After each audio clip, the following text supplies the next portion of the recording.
Esto es básicamente a grandes rasgos el origen del estrés y por qué la meditación y el mindfulness son una buena disciplina para empezar a reducir el estrés en nuestras vidas. Esta manera de no estar en donde sucede la actividad que estoy haciendo y mi mente está en otro lugar, que es tratando de ir adelantando el trabajo, no solamente no adelantas el trabajo, sino que esto lo haces mal y lo otro también. Es decir, si tú realmente quieres tener una mejor calidad de vida, quieres tener un mayor sentido, un propósito, una sensación de estar más calmado, beneficios de ese trabajo son infinitos, tendrás que hacerle un hueco en tu horario y dedicarle un tiempo. Si no, esta práctica, como es lógico, nunca tendrá un impacto sobre tu mente y sobre tu vida.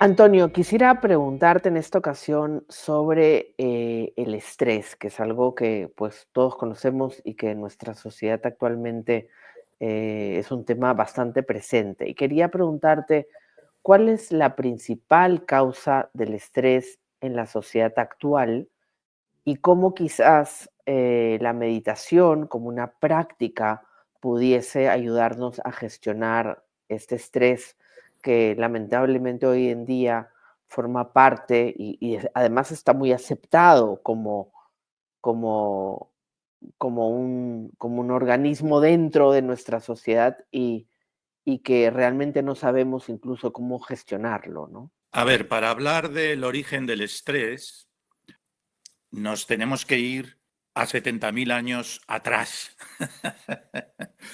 Es decir, el ser humano, todos los mamíferos, tenemos un sistema que gracias al cual hemos podido sobrevivir como especie, ¿no? Que consiste en lo siguiente. Nosotros tenemos cuando nosotros íbamos caminando en un entorno que era potencialmente hostil, ¿no? Hace muchísimos miles de años, cuando sentíamos una amenaza, veíamos un depredador o las huellas de un animal salvaje, inmediatamente hay un sistema en nosotros que se pone en modo alerta. Esto significa que una parte del cerebro, del cerebro que se llama el sistema amigdalino, donde está la amígdala, amígdala significa almendra en griego, porque tiene el tamaño y la forma de una almendra. Este sistema es responsable de nuestro sistema emocional, especialmente lo que tiene que ver con el miedo. Entonces, cuando nosotros, ¿qué te digo yo? Caminamos de noche por un callejón oscuro y escuchamos unos pasos que se acercan por detrás y sentimos esta alerta, hay una señal en donde la amígdala se activa. Cuando la amígdala se activa porque ha percibido una amenaza, empieza un proceso complejo en el que no nos vamos a detener porque tiene que ver con la neurobiología. Es decir, la amígdala manda una señal al hipotálamo, está el córtex prefrontal, este se pone en contacto. Es decir, el proceso final de todo este mecanismo es que en nuestras glándulas suprarrenales empezamos a segregar una serie de hormonas como son la adrenalina, el cortisol, el glucagón y algunas otras que tienen un efecto inmediato sobre nuestro cuerpo.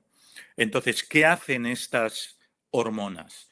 Nos preparan para hacer un esfuerzo inusual del que nuestra vida podría depender y nos convierten durante un breve tiempo en superhombres, en supermanes. Es decir, las pupilas se dilatan, todo el azúcar va hacia los músculos, el corazón empieza a dilatarse y a batir con mucha más fuerza, se detienen los procesos digestivos, etcétera, etcétera, etcétera. Entonces, todo este proceso nos está preparando para lo que en inglés se llama fight or flight, lucha o huida, es decir, para enfrentarnos a la amenaza o para huir y correr como nunca hemos corrido. Y esto cambia el sistema hormonal en el que estamos viviendo. Ahora imaginamos que hemos corrido como alma que lleva al diablo y hemos entrado en nuestra cueva donde nos sentimos protegidos y estas hormonas las liberamos por sudoración, por la orina, etcétera, y llegamos a una nueva homeostasis, es decir, a un nuevo equilibrio hormonal donde ya estamos relajados. Bien, hoy día ya no hay tigres de dientes de sable corriendo por la calle, obviamente, pero tenemos una capacidad, también gracias a la cual hemos sobrevivido como especie, de vivir en nuestra mente. Nosotros pasamos, creo que alrededor de un 50 y pico % del tiempo desconectados del presente. Y vivimos en un proceso mental que todos reconocemos, que es inconsciente y que llamamos rumiación de pensamientos. Cuando esta rumiación de pensamientos está provocada por algún tipo de preocupación, que todos tenemos alguna, ya sea económica, emocional, una situación difícil familiar, laboral, la que sea, toda esta rumiación empieza a girar en torno a este tema que nos preocupa. Y este tema puede comenzar a ser algo que empieza a afectarnos emocionalmente. Es decir, imaginar que tenemos un examen de una oposición y empezamos, ¿y si no apruebo? ¿Y si me cae este tema que no me lo sé? Y si empezamos como a anticipar el desastre. Entonces, este proceso que sucede solo en nuestra mente, la amígdala se activa porque percibe una amenaza. Cuando la amígdala, que no sabe si es real o no es real, la amenaza, ella solamente siente la amenaza, se activa, empieza todo este proceso que hemos descrito someramente, hormonal, en donde empezamos a segregar todas estas hormonas, especialmente una que se llama cortisol. Claro, la presencia de estas hormonas durante un breve de tiempo que nos ayuda a realizar un esfuerzo físico enorme para poder salir de una situación difícil está perfectamente correcto. Pero la presencia de cortisol y otras hormonas en nuestro sistema nervioso durante todo el día causa estragos en ese sistema. Y nosotros lo experimentamos como estrés o ansiedad o si estamos muy anclados en el pasado, incluso depresión, ¿no? Este es el origen del estrés que padecemos en este siglo XX-XXI, básicamente. Ahora bien, ¿qué podemos hacer? La rumiación de pensamientos vive de la atención que yo le doy. Una atención que yo quito de la realidad, de lo que es real, para dársela a una cosa que solo existe en mi mente, que de alguna manera no es real. Es una cosa muy loca, pero es así.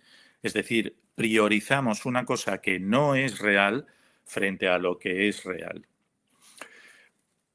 Si yo soy capaz de revertir ese proceso, es decir, de retirarle la atención a esa rumiación que se ha convertido casi en obsesiva y me está generando ese estrés, ¿y qué hago con ella? La pongo en el presente de donde nunca debería haberse ido, esa rumiación decrece y va perdiendo fuerza. Este es el sentido y el valor que tiene el mindfulness y la meditación. Es decir, es una gimnasia, es un entrenamiento de trabajar con este instrumento que es lo más poderoso que tiene nuestra mente, que es la atención. Y lo que aprendemos practicando mindfulness y meditación es a manejar la atención, llevarla a donde queremos que esté y dejarla ahí el máximo tiempo posible. Es decir, retiramos la atención de la mente, la dirigimos generalmente comenzamos por nuestro cuerpo vive en el presente, nuestra mente no. Por eso esa conexión que hacemos a través de la atención con nuestro cuerpo trae la mente al presente. Y si es mindfulness, abrimos los sentidos para conectar con el entorno o la actividad que estemos realizando. Si estamos meditando, simplemente dirigimos la atención. Hay 1000 tipos de ejercicios de meditación. Vamos a suponer que simplemente la vamos a dirigir al más básico, que es a nuestra respiración. Entonces, retiramos la atención de nuestra mente y la dirigimos a nuestra respiración. ¿Qué sucede en el presente? Eventualmente, no por una cuestión volitiva, perderemos esta atención porque se nos cruza de nuevo una idea, un pensamiento, una emoción, y nuestra atención se irá de nuevo a la mente, a esa especie de ensoñación en la que habitualmente vivimos. La práctica de meditación, también de mindfulness, consiste precisamente en, eventualmente uno despertará, lo que en neurociencia se llama el momento ajá, despertará de esa ensoñación, se dará cuenta que llevo X segundos o minutos distraído, identificado con alguna idea, y de nuevo traigo, sin ninguna recriminación de "Oh, hay que ver, es que hay que ver, es que no soy capaz". No hacemos esto porque estaríamos mandando una señal negativa al cerebro por el momento ajá, y precisamente hay que hacer lo contrario. Tenemos que congratularnos de haber despertado de esta ensoñación y dirigir de nuevo la atención a nuestra respiración o al objeto de nuestra meditación, que como digo, pueden ser muchos, ¿no? Ese movimiento que es volitivo y que pertenece a mi decisión de traer la atención al presente, se pierde por un movimiento que no es volitivo, es inconsciente, cuando pierdo mi atención. Entonces, ese vaivén va a formar parte de nuestra meditación. Eso quiere decir que la distracción o identificación con determinados pensamientos forma parte de la meditación. No quiere decir que yo dejo de meditar cuando me distraigo. No, meditar es un proceso. Es un proceso que además no controlas, sino que simplemente sucede. ¿Y cómo sucede? Cuando yo dejo de interferir y cuando simplemente dejo que lo que es, lo que hay, simplemente sea. Esto es básicamente a grandes rasgos el origen del estrés y por qué la meditación y el mindfulness son una buena disciplina o una buena práctica para empezar a reducir el estrés en nuestras vidas. Gracias, Antonio. Creo que con esta explicación pues nos ayudas no solamente a entender el origen, pero también lo que sucede internamente que desencadena esta respuesta de estrés que actualmente, como digo, está tan permeada en nuestra sociedad. Y hablando de meditación como una práctica, y lo hemos comentado antes, pues sabemos que hay quizás no información correcta y también que genera muchas expectativas falsas y por lo tanto la gente se desencanta sin realmente haber probado y comprendido el efecto real que tiene la práctica de meditación en nuestro día a día, ¿no? Y quisiera que nos cuentes un poco, con toda la experiencia que llevas, ya nos habías hablado anteriormente, de lo que lleva a instaurar esta práctica, realmente tener estas expectativas reales en cuanto a lo que es la meditación y cómo que ya lo sabemos incluso científicamente, cómo esta práctica de meditación puede y tiene el potencial absoluto de poder ayudarnos a gestionar las circunstancias y las dificultades que muchas veces tenemos en el día a día de una manera pues más satisfactoria para nuestro bienestar y con un aprendizaje de por medio para poder gestionar esas situaciones de una manera para un mejor bienestar, digamos, ¿no? Para nuestra vida. Muy bien. Déjame terminar o apostillar a lo que hablábamos del origen del estrés. Voy a hacer voy a dar otro tip, porque esto lo veo constantemente, ¿no? Otra de las cosas que aquí en España, en los últimos años hay una frase que yo detesto, que dice mucho la gente, que es no me da la vida. Es decir, no tengo tiempo para hacer todas las cosas que quiero hacer, ¿no? Y esto también creo que es otro de los problemas de nuestro tiempo, ¿no? El problema de ese estrés que genera la idea de estar sobrepasado por una tarea inmensa en la que tengo muy poco tiempo es porque nuestra mente siempre está un paso o dos por delante de lo que estamos haciendo.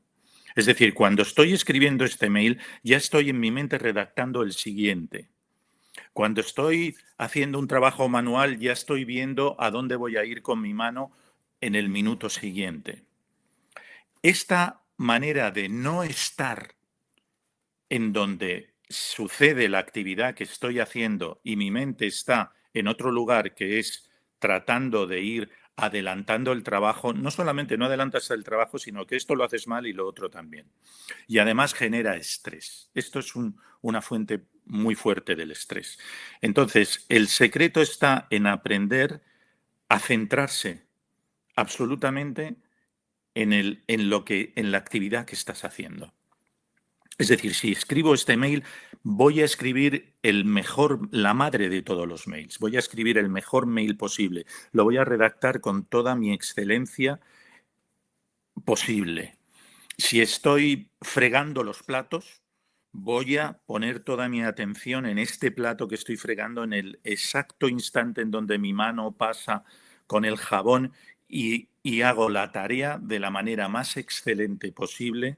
Da igual la tarea que esté haciendo, pero estoy centrado, lo que yo llamo concentrarse en el proceso, no en los resultados. No quiero terminar la tarea, no quiero que ya esté terminada. No, estoy centrado en el proceso en el que estoy inmerso en este momento.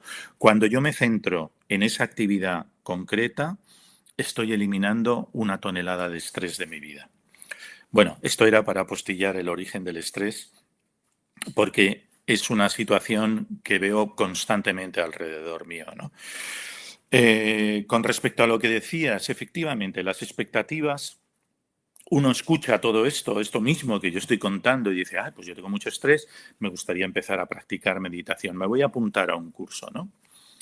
Entonces, creo que en la entrevista pasada hablábamos comparábamos con tocar el piano, ¿no? Esto es muy parecido. Es decir, yo asisto a una clase, a una sesión de mindfulness y meditación, practico durante ese tiempo y si no practico durante todos los días, es decir, si yo voy a una clase de piano donde me cuentan cómo tocar el piano, pero si luego yo durante el día no toco el piano, a nadie se le escapa que nunca voy a acabar tocando el piano. Es decir, en este trabajo, como en la mayoría que yo conozco, lo que es esencial es la constancia, la perseverancia y la determinación. Luego, los resultados de cada práctica son irrelevantes. Yo siempre digo que solo hay una mala meditación, que es la que te saltas, la que no haces. La que te sientas a meditar siempre está bien. Es que me he sentado a meditar y he estado completamente distraído. Da igual. Tú has cumplido con tu parte. La otra parte pertenece ya al universo, ya no depende de ti, ¿no? Entonces, lleva tiempo establecer una práctica en la que hay que hacerle un hueco en estos horarios tremendos que todo el mundo tiene. Pero como todo esto es una cuestión de prioridades.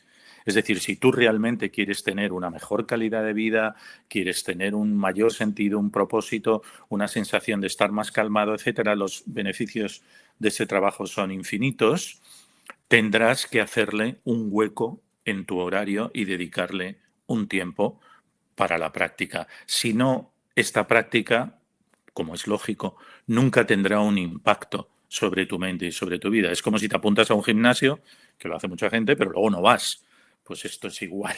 Es decir, y lo que realmente empieza a tener un impacto sobre tu mente es cuando esa práctica tiene un ritmo, una cadencia diaria, deseablemente a la misma hora y en el mismo sitio, porque el cuerpo responde muy bien a los ritmos, especialmente a los ritmos que se continúan, ¿no?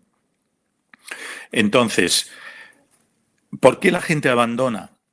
Bueno, porque tiene unas expectativas de que practicando en la medida de sus posibilidades, que suele ser muy poco o saltándose muchos días de meditación, su vida va a cambiar. Y esto pues no está en el mundo, esto no es real. Generalmente también en muchos cursos de meditación, esto es curioso, esto me lo explicó una neurocientífica, Nazaret Castellanos, decía, la mayor parte de la gente que inicia un curso de meditación abandona la tercera semana. Y es porque es a la tercera semana cuando una parte del cerebro empieza a entender que ahí hay un elemento nuevo, que es la meditación, que empieza a enfrentarse a uno mismo, empieza a ponerte frente a uno mismo. Y esta situación de empezar a enfrentarte a ti mismo, hay mucha gente que no la soporta, que la siente excesivamente incómoda emocionalmente, ¿no? Entonces, ahí hay una pequeña barrera que es cuando la meditación empiezas realmente a mirarte, es cuando empiezas a ver parte de tu sombra, es cuando empiezas a ver parte de tus conflictos, cuando empiezas a ver la recurrencia de los mismos. Hay gente que esto les resulta incómodo y abandona, pero es un pequeño porcentaje, ¿eh? Mi experiencia en mis cursos es que el establecer una práctica diaria todos los días en la que te puedes saltar una o dos veces a la semana la meditación lleva siempre, siendo realistas, un año. Hay gente que empieza muy pronto, ¿eh? Pero la persona medio y tipo suele tardar, si es perseverante, en establecer esta práctica durante un año. Y lo importante es empezar de a poquito. Es decir, no como en algunos cursos de mindfulness en donde el primer día te ponen a meditar media hora y te abandonan a tu suerte a que medites media hora en tu casa. Media hora puedes meditar si no tienes experiencia con un grupo y en una meditación guiada, eso no tienes problema. Pero luego cuando tú ya estás solo en el profundo silencio de tu habitación, ahí ya la cosa cuesta más. Entonces yo pongo siempre unas pequeñas prácticas que van ayudando a lo largo del día para que vayas estableciendo. Es muy importante establecer una hora de meditación, una hora determinada, y cada uno decide cuál es la suya. Es decir, hay gente que se levanta por la mañana y necesita empezar a trabajar y entonces tiene la cabeza a mil, pues por la mañana para estas personas es muy difícil meditar. Y entonces es mejor que mediten al final del día. Otros al final del día se duermen. Es decir, cada uno establece el momento más adecuado a su práctica. Y es muy importante que la práctica sea siempre a una misma hora, porque si yo no tengo una hora concreta, se me pueden pasar 4 días sin meditar así fácilmente, ¿sabes? Sin embargo, cuando yo sé que mi hora de meditación son las 7 de la tarde, cuando llegan las 7 de la tarde soy consciente de que ahora me toca meditar. Puedo saltármela, puedo decidir no hacerlo, eso ya es otro asunto, pero sé que a las 7 es mi hora de meditación. Y es la manera de que tú vayas empezando por unos pocos minutos al día, haciendo unos ejercicios agradables de relajación y conexión con uno mismo, de tal forma que esa práctica tiene una remuneración inmediata y inmediatamente en cuanto uno empieza a practicar y no tiene experiencia, la idea de cortar, de realmente hacer una pausa en esta rumiación incesante de pensamientos, cambia por completo tu experiencia del día y te vas ya a dormir de otra manera.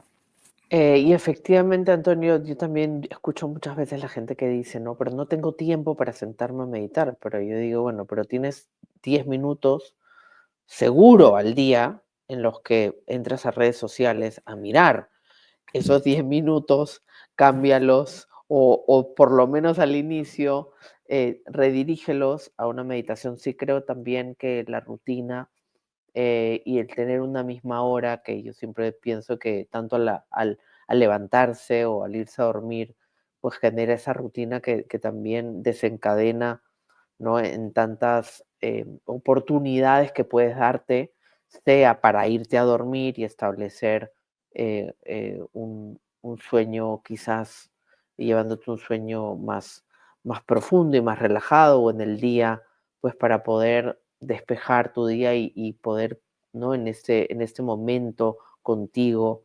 Es que eh, la rumiación no se detiene durante el sueño, o sea, Así es, continúa. Hay gente que dice, no he pegado ojo en toda la noche o he dormido fatal. Es que continúa esa ansiedad durante así el sueño. es, El que tú claro, establezcas un corte con esa cadena hace que ya tu pensamiento se dirija hacia otras áreas de tu vida y puedas soltar, al menos durante el sueño, la preocupación que vas arrastrando durante el día, ¿no? exactamente, sí, mucha gente, y lo hemos visto hace poco, incluso en Global, mucha gente cree que cuando va a dormir el cerebro desconecta, pero sigue en su proceso cognitivo y efectivamente la meditación puede ayudarnos a lo que dices tú, ¿no? A hacer ese corte para poder ingresar a otras zonas y no seguir con el mismo bucle y la rumiada que mantenemos a lo largo del día. Y algo más que has mencionado que me parece importante, justo sobre lo que hablabas que te había comentado Nazaret Castellano, sobre por qué mucha gente abandona, ¿no? Y es cierto que mucha gente entra a la práctica de meditación porque tienen un deseo de generar un cambio en su vida, pero cuando ya te ves cara a cara contigo, em, y hay una cierta, una cierta quitada de esta fantasía que tenemos y podemos ver probablemente muchas partes de nosotros mismos que no nos gustan o que no lo hemos visto o que no hemos querido aceptar y que justamente es esa puerta, ¿no? Que nos puede llevar al cambio, pero que ahí es el momento que la cerramos, ¿no? Y yo digo, ¿será porque nos cuentan estos cuentos sobre la meditación sin entender la profunda transformación que puede haber a través de una meditación, ¿no? Y este es esa puerta que se te abre, que muchas veces, como tú lo bien has dicho, no queremos ni abrirla por miedo a lo que podemos encontrar, es lo que nos permite hacer ese cambio que buscamos y al que hemos finalmente tomado la meditación como primer indicio de que, uy, esto nos puede llevar a un cambio, pero luego al darte la oportunidad hay un rechazo. Es muy em, importante esto que estás diciendo, porque allí donde está tu miedo, ahí está tu trabajo. El miedo, la incomodidad emocional, la manifestación de la sombra, es un mensajero que te está diciendo, aquí es donde tienes que poner la atención. Entonces, hay una manera muy errónea de entender la meditación y la práctica del mindfulness, que es yo me distraigo o me abstraigo de mi ansiedad y mi estrés para entrar en un estado de relajación y de, digamos, placentero mentalmente, y durante ese tiempo mi problema no está. Esto es completamente erróneo y lleva mucho tiempo entenderlo, que es utilizar la meditación como forma de supresión o de evitación, como dicen los psicólogos, Ujú. el síndrome evitacional de mis problemas o de el objeto que me está causando ansiedad. La meditación no despliega todo su poder, toda su capacidad, todo el beneficio de lo que aquí estamos hablando si no se enfrenta a lo real, a lo que hay. ¿Qué es lo que hay? Pues lo que tienes tú en la cabeza ese día. Es decir, si yo estoy atravesando un duelo por la muerte de un ser querido, un duelo porque he roto con mi pareja, una situación de dificultad económica, lo que sea. Y esto me está causando ansiedad. Cuando yo me siento a meditar, ¿qué es lo que hay en mí y en mi mente? Precisamente eso que me está causando esta ansiedad. Entonces, ¿qué debo hacer? Porque el primer instinto que tenemos todos desde que éramos bebés es huyo del dolor y me acerco hacia el placer. Esto es muy sencillo de Ujú. entender. Y si esto me está causando dolor, yo lo que quiero es no verlo. Pero precisamente la meditación lo que te está abriendo es la oportunidad de empezar a relacionarte con ese problema de otra manera, de una manera en donde tú tienes capacidad y herramientas para poder empezar a disolver el problema. Hay una maravillosa frase de Buda que dice, huir del problema te aleja de la solución. Y es así. Es decir, si yo huyo de esto, si yo lo evito, si yo no quiero verlo, eso queda intacto y eso va a volver. Entonces, cuando yo medito, yo lo que hago es enfrentarme a lo real, enfrentarme a lo que hay en mí, enfrentarme, sea lo que sea, y la actitud es abrazar, integrar, dejar que esté y empezar a tomar una conciencia de mí mismo que es más amplia, mayor, que lo que este pequeño problema está reduciendo una totalidad de mí mismo de la que yo no soy consciente porque estoy absolutamente identificado con este problema. Cuando este problema empieza a entrar en un contexto mayor, y ese contexto mayor, que es una percepción de mí mismo más amplia, y eso me lo produce la meditación, yo empiezo a ver el problema como una pequeña parte de mí mismo, que es aquella que sufre y que se identifica con ello.